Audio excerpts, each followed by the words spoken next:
कहानी की शुरुआत एक बूढ़े बुजुर्ग आदमी से होती है जो एक ठंड की रात में बाहर बैठा था। उसके पास से एक अरबपति आदमी गुजरता है जिसका घर पास में ही होता है। उसने उस बुजुर्ग आदमी को देखा, उसके पास गया और पूछा, क्या आपको ठंड नहीं लग रही?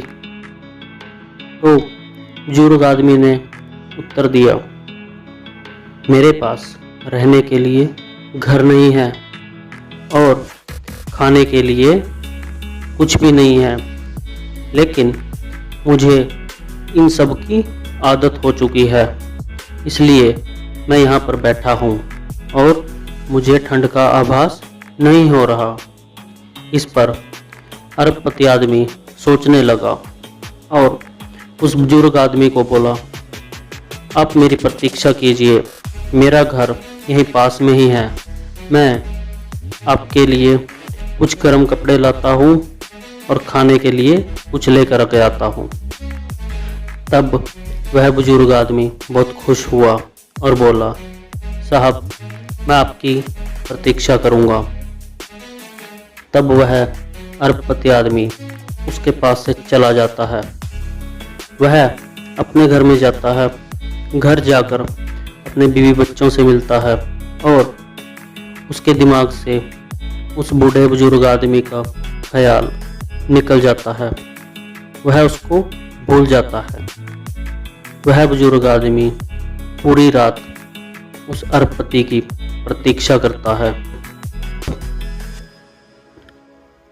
सुबह होती है और अरबपति आदमी को याद आता है कि उसने बुजुर्ग से क्या वादा किया था। वह दौड़ता है और बुजुर्ग की तलाश करता है। जहाँ वह बुजुर्ग बैठा था वहाँ भीड़ इकट्ठा हो रही थी। वह दौड़ करके भीड़ के बीच से जाता है, देखता है वह बुजुर्ग मर चुका था। उसके पास एक कागज था जिसमें एक नोट लिखा था। बूढ़े बुजुर्ग ने उसमें लिखा था, जब मेरे पास रहने के लिए घर नहीं था, खाने के लिए भोजन नहीं था, मुझे किसी से कोई उम्मीद नहीं थी, यह नाउम्मीदी मुझे इस ठंड से और भूख से लड़ने की शक्ति दे रही थी। लेकिन आप मेरे पास आए, आपने मुझे उम्मीद दी, मुझसे वादा किया। तब मेरी आत्मशक्ति जो भूख से और ठंड से लड़ रही थी वह कमज़ोर हो गई, वह आपके वादे की तरफ मुड़ चुकी थी, जिस वजह से मुझे भूख लगने लगी और बहुत ज़्यादा ठंड लगने लगी। इस वजह से अब मेरा शरीर ठंड को और भूख को बर्दाश्त नहीं कर रहा।